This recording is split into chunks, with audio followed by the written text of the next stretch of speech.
What do you say of a government that reacts to a documentary not by facts, contesting facts, challenging what is stated, questioning the evidence, or answering what is raised there, but by attributing terms like colonial mindset? Government, in its right senses, bans something that is not legally accessible to citizens in the first place. It only ensures more people become curious, more people go to it, more people look to it. In this age of technology, if they actually thought they could ensure that people will not watch it, there is this extreme sensitivity to the truth, this attempt to clamp down and erase it, that is hallmark of the Narendra Modi administration, because there's no point saying government. It is a one person government. It is being run by Narendra Modi. The BBC's documentary on Prime Minister Narendra Modi and 2002 Gujarat riots is in the news now. The government has used the emergency blocking powers that it gave itself through the digital media rules to block links of this documentary, which are doing rounds in India. Joining me is the Caravan's editor, Hartosh Singh, who's also featured in the documentary. The Caravan has published the report, but the probe report by UK on the 2002 Gujarat riots. My first question to you, what do those probe reports say from 2002 and why is it relevant now? It is relevant because I think the whole context in which this government enjoys power, the attitude it wields towards minorities, particularly Muslims, is embodied in the origins of Narendra Modi as a political figure. And these origins point to something which the report now highlights, that what the report is stating is that this violence was pre-planned. Even Godhra, the incident was a pretext. If Godhra hadn't happened, they would have found some other pretext. And they have cited the use of computerized information to isolate Muslim businesses, Muslim homes, even businesses where Muslims are minority shareholders. That is the kind of information that cannot be prepared overnight. So obviously, what is being claimed is that this violence was planned, underway. It could not have taken place without state complicity, without Narendra Modi directly being responsible for it. That is what is stated in the report. For those who may not have watched the documentary or they do not know what the report is about, Sure. could you tell us a little bit more about the report itself? This was the UK government which in 2002 asked its own people to go and probe the riots, right? Yeah, but to go inquire. So obviously, and this has been confirmed by Jack Straw, who on the BBC documentary, who was the Home Secretary at that point of time, that a set of people were sent out. They met people, they met police contacts, they interacted with a wide variety of people in Gujarat, and they came to these conclusions, which was with the UK government. And the UK government has never made this public till the BBC put it out now. As far as I know, it has not been made public. What has happened in the UK is not something that I'm fully aware of. Portions of the report, as far as I know, have been quoted, but I don't have any recollection or any knowledge of the entirety, the report in its entirety being reproduced or cited before this. India has completely rubbished these reports, calling it propaganda piece and colonial mindset. What do you think about the government's reaction to this? I mean, what do you say of a government that uh, reacts to a documentary not by facts, contesting facts, challenging what is stated, questioning the evidence, or answering what is raised there, but by attributing terms like colonial mindset? To me, it seems strange that when we say the same things here, when we write about the same things here, this government does not react, but when there is a BBC or an American newspaper or a German television channel, they react. It tells me that the government itself is suffering from some kind of colonial hang up of inferiority, that it feels the need to react so differently whenever there is criticism in the Western media about things that we have openly stated in the Indian media often enough. I mean, obviously, in limited sense, most of the Indian media doesn't exist as journalists, but the few organizations that do journalism have stated many of these things. So, what is really new in this is the UK government report, the conclusions, and the putting together of evidence over a period of time that says that much of what happened in Gujarat in 2002 is enmeshed with Narendra Modi's entire political career. So you mentioned this is a journalistic exercise of many years putting together evidence, right? On many groups that I'm in, I've even seen senior journalists say that why rake this after 20 years? It's 20 years now, bygones are bygones. How do you react to people who have those kind of reactions when they don't understand this as a journalistic exercise? Uh, Whenever justice is not delivered, whenever due process is not being followed, whenever institutions have not done what they are supposed to do, it is our job as journalists to keep examining that possibility. We wrote about what happened in 1984 in Delhi, what the Congress government did, the complicity of Rajiv Gandhi, of how the Congress organized violence against the Sikhs in Delhi. We were writing about it in 2014. That was 30 years after. We continue to write about it. There are inquiry commissions still sitting. Why should 2002 be different or exceptional that we should stop examining it or writing about it? They falsely cite a Supreme Court judgment which rules out criminal conspiracy by Narendra Modi. That does not make Narendra Modi innocent in terms of his conduct during 2002. There are larger issues of state complicity, of what a ruling head of state, how that person must act at such times, how a police force must act. None of those questions have been answered. It is our job as journalists to continue asking those questions. So if there are senior journalists who are saying why now, then all I can say is that we should just call them senior something else. They are not journalists. They are just being stupid, or they are pandering to what this government wants them to do, in which case they are propagandists. Why do you think the government went ahead and banned it? First thing, this BBC documentary was not even viewable in India. It's only viewable through the BBC iPlayer, which can be accessed from UK. Now, by banning something, they've made this documentary more popular. In fact, today in Kerala, for example, the DYFI, the SFI, and the Youth Congress are going to start organizing public screenings. What is the government so worried about? Why did they go and, as most people know, accept the document? Most of the things have been reported multiple times in the Indian media with other proof and with other evidences. So why are they so scared? Look, how can I explain stupidity? Which government in its right senses bans something that is not legally accessible to citizens in the first place? It only ensures more people become curious, more people go to it, more people look to it. In this age of technology, if they actually thought they could ensure that people will not watch it, it also shows you the extreme sensitivity of this government. And that is another answer to the question of why now, at any point of time, this government does not want us to go back and examine the past that has led to the chain that brings Narendra Modi to power as Prime Minister. Why does it not want that done? Why is it so sensitive? You can go back and look at this entire pattern. Just recently, Sri Kumar and Teesta were jailed. You can go back and look at police officers who do their job or who criticize the government. The government has gone after them. People who've reported on this violence, the government has gone after them. There is this extreme sensitivity to the truth, this attempt to clamp down and erase it. That is hallmark of the Narendra Modi administration, because there's no point saying government. It is a one-person government. It is being run by Narendra Modi. So the accountability of why this is being done should lie with Narendra Modi. And the question that we have to ask is, why are not more people saying this? It is because of exactly such actions taken in the past against journalists, activists who raise these questions. You will find some absurd case, some peripheral issue, nothing of importance with no legal backing, and you suddenly find people facing some legal action. It has ensured that there is silence in the country about vital questions.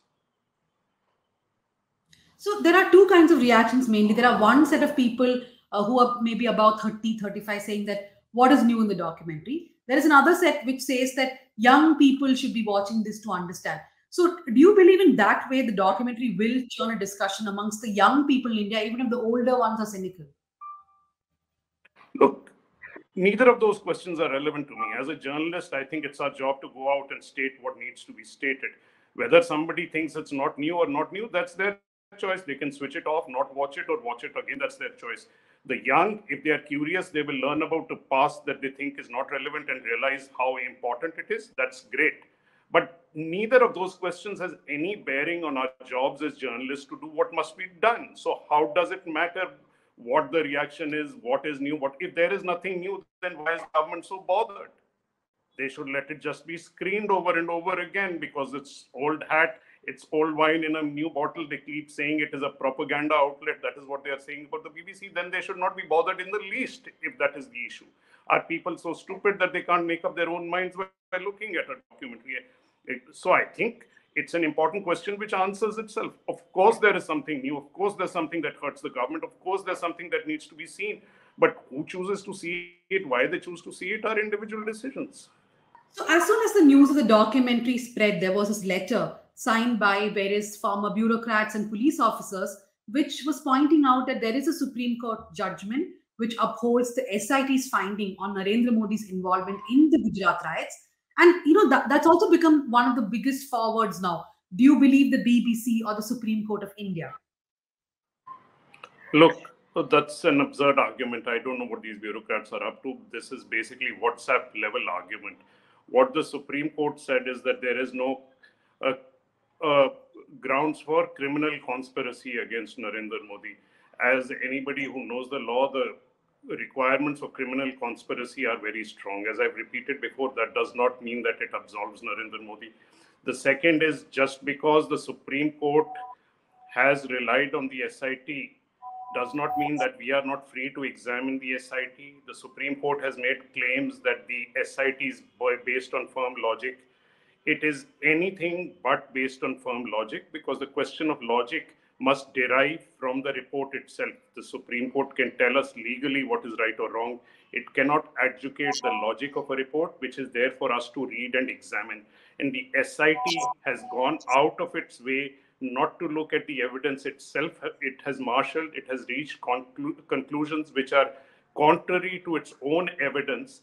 Given that it is difficult to buy the statement that it is based on firm logic, it clearly does not seem to be the case. And that is what we've looked at and examined. This SIT report, has it gone out of its way to absolve Narendra Modi even over issues where it is clear that the government actions are questionable? So there is good reason to question the SIT, the way it was conducted, the way the report was written, the way it has reached the conclusions.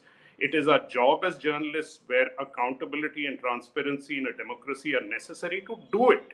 And that can't be shut down because some retired bureaucrats who are, in some reason or the other, find ideological matches with this government, who are looking for post-retirement benefits, or may just simply believe what they are saying, tell us not to do so. It is not their job to stop us from examining the truth. There's a dialogue in the documentary which struck me as perhaps true, that Narendra Modi becomes more powerful when he's attacked, when he's targeted. So, do Sure. you think even the document? What do you think of that comment first? And will the documentary also perhaps add to the power that he already has? Look, again, I mean, that is not our job as journalists. It's not our job to favor or disfavor somebody. This is the evidence. What Narendra Modi does with it is up to Narendra Modi, it's up to the BJP, it's up to the government. That is irrelevant to the point that is being raised here. Second, is Narendra Modi becoming weaker because the documentary is not being made? So, I mean, I think that's an absurd argument. Yeah, there is popular support for Narendra Modi. Who is going to argue against that? Will this be spun in some ways? Fair enough, but its absence is also spun in certain ways. So we can't, as journalists, decide how we are going to report on Narendra Modi because he may take advantage of it. It is not our job not to criticize Rahul Gandhi because he's the opposition to Narendra Modi. All these kind of fallacious arguments are what destroy journalism in the first place. Correct. But as a journalist who has tracked Narendra Modi's career, is that comment really something that strikes you as true? That when he's attacked, targeted, he becomes more powerful. Especially this whole dialogue of Hindus being the victims, right? Hindu khatre mein hai, which is said even Well, now. as I said, you take away this attack, you think there will not be other issues which will be raised, which are peripheral to actual central issues in the country. From 2002 onwards, Narendra Modi has found some way to do basically dog whistling on communal issues. one documentary here or there is not going to change the political discourse of this country. There are other issues. If they want to dog whistle, they will continue to dog whistle. So to bring the documentary into that context, I mean, it almost seems as if people believe that Narendra Modi is all set to lose 2024, and here comes a documentary, and suddenly he'll become stronger. I mean, are they not reading what is around them? Don't they realize what is happening in the country? So what kind of an argument is that? So you're saying no matter what the criticism is, it is a job of a journalist, in this case, the BBC journalist job, to chronicle something which happened maybe 20 years before, 30 years before, but that does not mean that it did not happen. Therefore, it is very important to chronicle these.